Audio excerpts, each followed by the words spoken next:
Sir अभी हमने देखा आपने एक बड़ा हमला बोला कांग्रेस पर। कांग्रेस के सैम पिट्रोडा ने जो बोला हुआ तो हुआ 84 के दंगों को लेके, आप किस तरह से देखते हैं इस बयान को? क्या इसको आप कांग्रेस का व्यू मानते हैं या एक इंडिविजुअल का व्यू मानते हैं? ये कांग्रेस की मानसिकता का प्रतिबिंब है। कांग्रेस ने सालों तक यही किया है। कांग्रेस का यही व्यू पहले से था।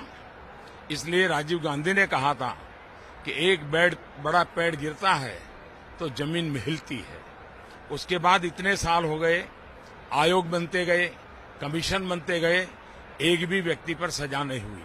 इतना ही नहीं, कमलनाथ को उन्होंने पंजाब का प्रभारी बना दिया था।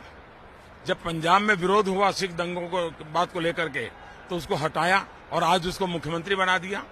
तो इसको किसी एक व्यक्ति के विचार मत मानिए। ये पूरे कांग्रेस की सोच का प्रतिबिंब है। कांग्रेस इसी अहंकार से भरी हुई है।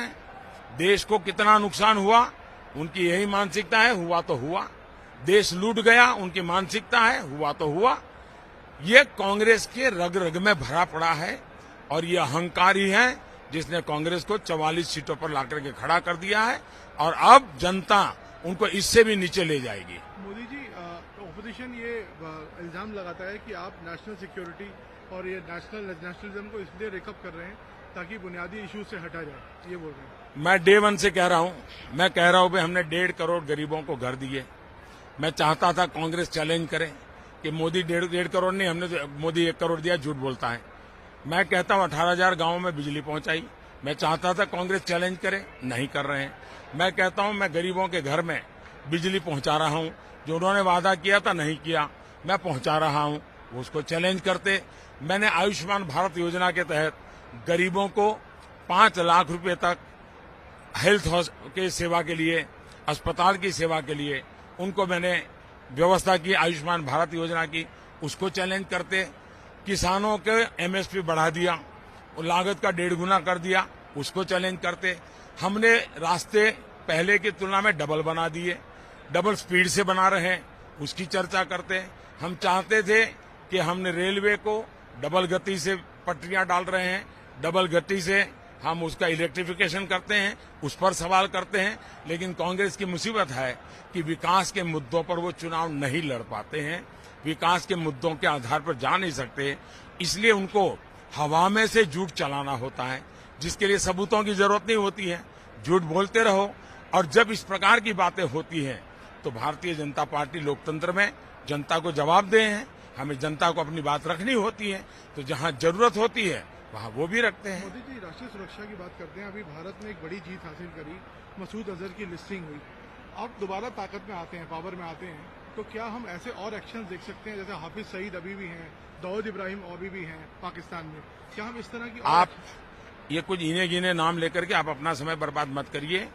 देश के ऊपर जहां भी जिस भी प्रकार के खतरे होंगे, चाहे व्यक्ति के द्वारा हो, व्यवस्था के द्वारा हो, चाहे जल में हो, थल में हो, नभ में हो, अंतरिक्ष में हो, भारत की सुरक्षा के लिए भारतीय जनता पार्टी प्रतिबद्ध है।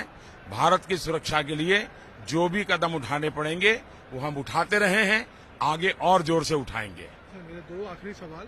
मेरा ये सवाल है सर, अपोजिशन मैं देख रहा हूँ कि रीजनल ब्लॉक, चाहे वो केसीआर हो, चंद्रबाबू हो, उन्होंने ऑलरेडी मीटिंग्स बुलानी शुरू कर दी हैं, मिलना शुरू कर दिया है। क्या आपको लगता नहीं है कि इससे कुछ बौखलाहट है?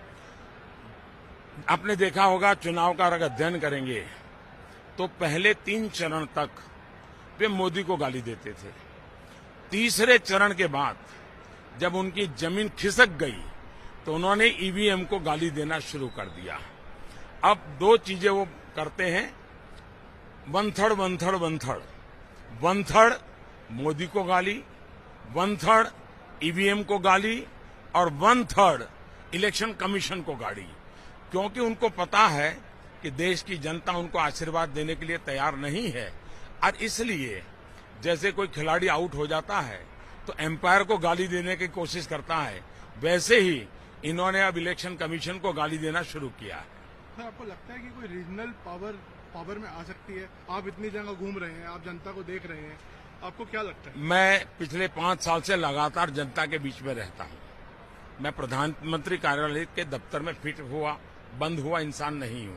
मेरे पर शिकायत यही है कि मोदी 5 साल कैंपेन मोड में ही रहे। एक्चुअली लोकतंत्र में जनता के बीच रहना मेरा दायित्व होता है। पहले जो नहीं जाते थे उनको पूछो कि क्यों नहीं जाते थे, तो मैं 5 साल जनता के बीच में रहा हूं। इन दिनों चुनाव को लेकर के मैं जाता हूं। मैं पूरे विश्वास से कहता हूं, और ये मैं नहीं कह रहा हूं, हिंदुस्तान की जनता कह रही है कि भारतीय जनता पार्टी पहले से ज्यादा सीटों से जीतेगी। एनडीए के हमारे पार्टनर पहले से ज्यादा सीटों से जीतेंगे। पूर्ण बहुमत की मजबूत सरकार बनेगी। इतना ही नहीं, पहले जिस भूभाग पर हमारा प्रतिनिधित्व नहीं था या कम था, वहां भी हम बढ़ेंगे। एक प्रकार से हिंदुस्तान के हर कोने में कमल खिलने वाला है। ये जितनी गालियां ज्यादा देंगे उतना कमल ज्यादा खिलेगा। बहुत बहुत धन्यवाद। Thank you.